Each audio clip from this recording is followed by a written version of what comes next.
오늘의 사회 이슈를 홍희연 기자가 종합해드립니다. 오늘의 이슈 포커스입니다.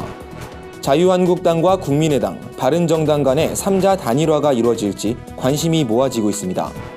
바른정당은 약 5시간에 걸친 의원총회 끝에 홍준표 후보와 안철수 후보, 유승민 후보의 단일화를 제안하기로 했다고 밝혔습니다. 바른정당 주승용 원내대표는 좌파 패권 세력의 집권을 저지하기 위해 단일화를 포함한 모든 대책을 강구하기로 했다며 유승민 후보는 그 과정을 지켜보기로 했다고 말했습니다. 하지만 새 후보의 단일화가 실제로 성사될 가능성은 현재까진 높지 않아 보입니다. 안철수 후보가 여전히 자강론을 강조하고 있고 최근 홍준표 후보와의 감정의 골이 깊어졌기 때문입니다. 여기에 유승민 후보도 단일화에 적극 가담하는 모양새는 아니어서 3자 단일화가 어떤 식으로 전개될지 주목됩니다. 역대 최다 대선 후보가 경합하고 있는 가운데 평균 지지율 5% 미만인 군소 후보 9명이 TV 토론을 벌였습니다. 후보들은 저마다 준비해온 이색 공약을 제시하며 유권자들을 향해 지지를 호소했습니다. 새누리당 조원진 후보는 다음 대통령은 일자리 대통령이 돼야 한다며 강성노조를 제압해야 한다고 주장했습니다. 국민대통합당 장성민 후보는 국회의원 수를 절반으로 하고 봉급도 절반으로 자르겠다며 2년에 한 번 중간평가제를 실시하고 주민투표제로 국회의원을 소환해 파면할 수 있게 하겠다고 강조했습니다.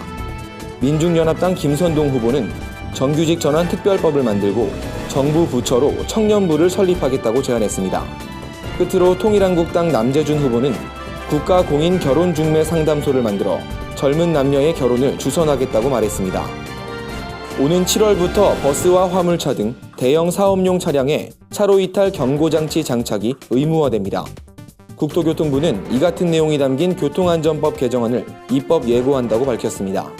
차로 이탈 경고장치는 후방 카메라의 원리를 이용해 달리던 차량이 운전자의 의도와 무관하게 차로를 벗어나면 경고음을 울리거나 운전자의 안전띠에 진동이 울리도록 하는 방식으로 경고합니다.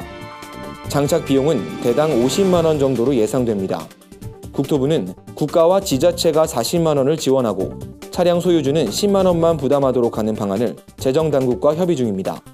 또 장착 의무를 위반할 경우 오는 2020년부터는 과태료 100만 원을 부과할 방침입니다. 지난달 정부의 강한 압박으로 무산됐던 BBQ의 치킨값 인상 계획이 결국 진행될 것으로 보입니다.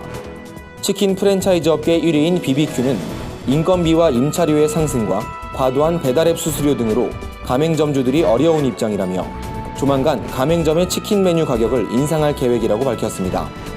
인상폭은 평균 9에서 10% 수준이 될 전망입니다. 이에 대해 농림축산식품부는 지난번에는 AI 때문에 닭고기 값이 올라 가격을 인상한다는 핑계를 댔기 때문에 개입을 했던 것이지만 합리적인 이유라면 우리 부처가 나서 반대할 이유가 없다고 말했습니다. 하지만 업계 1위인 BBQ가 가격을 올리면 다른 업체들도 줄줄이 인상에 나설 가능성이 제기되고 있어 결국 피해는 소비자들만 보는 게 아니냐는 목소리도 나오고 있습니다. 연일 하늘을 뒤덮는 미세먼지 때문에 일상생활에 지장이 많은데요. 여기에 중국발 황사와 꽃가루까지 가세하면서 청정한 날을 보기가 더욱 어렵게 됐습니다. 한국환경공단에 따르면 최근 한 달간 17개 시도를 합산한 하루 평균 미세먼지 농도 나쁨 발생 횟수는 30회나 됩니다.